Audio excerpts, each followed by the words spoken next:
अद्दीनुल खालिस। अभी एक देखिए बहुत बड़ा मसला चल रहा है इस वक्त, वक्फ अमेंडमेंट बिल का मसला। चूंकि ये ऑनलाइन भी ये प्रोग्राम रिकॉर्ड हो रहा है, इसलिए एक पैगाम आपको देना चाहता हूं कि आपको मालूम होगा कि हुकूमत की तरफ से एक बिल पार्लियामेंट में पास करने की बात हो रही है जिसको बोलते हैं वक्फ अमेंडमेंट बिल।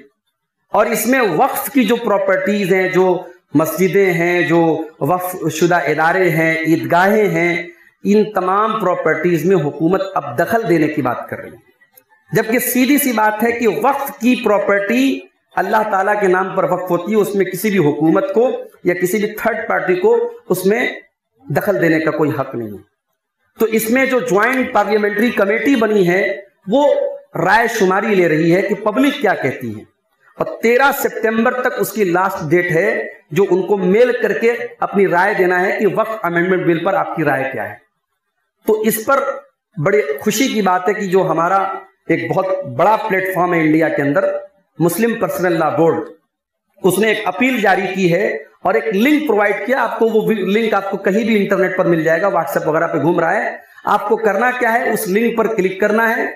लिंक जैसे ही आप क्लिक करेंगे आपके सामने डायरेक्ट एक पेज खुलेगा और उस पर नीचे लिखा रहेगा ओपन जीमेल। आप ओपन जीमेल पर जाएंगे तो आपके मोबाइल का जीमेल खुल जाएगा जिसपे पूरा मैसेज टाइप है, जिस मैसेज में ये लिखा है कि हम हुकूमत ऑफ गवर्नमेंट ऑफ इंडिया से ये अपील करते हैं कि इस बिल को पास न किया जाए और वक्फ की प्रॉपर्टीज को एज इट इज बरकरार रखा जाए। हम इस अमेंडमेंट बिल के खिलाफ हैं। नीचे आप अपना नाम लिख दीजिए और सेंड का बटन ऊपर बना है, सेंड कर दीजिए, आपका मेल चला गया। ये काम हम सबको करना चाहिए, बड़े पैमाने पर करना चाहिए, इसलिए कि ये आखिरी चीज है जो हम कर सकते हैं। इस औकाफ की प्रॉपर्टीज में हुकूमत के दखल के बाद बहुत मसाइल पैदा होंगे, हम सब बहुत अच्छी तरीके से समझ सकते हैं कितना नाजुक मसला है। तो 13 सितंबर तक इसकी लास्ट डेट है। आज 9 तारीख हो चुकी है, 4 दिन आपके पास बचा है। इसको आप बड़े पैमाने पर, हर आदमी जिसके पास एंड्रॉयड मोबाइल है वो ये काम बहुत आसानी से कर सकता है। ये काम आप जरूर करें।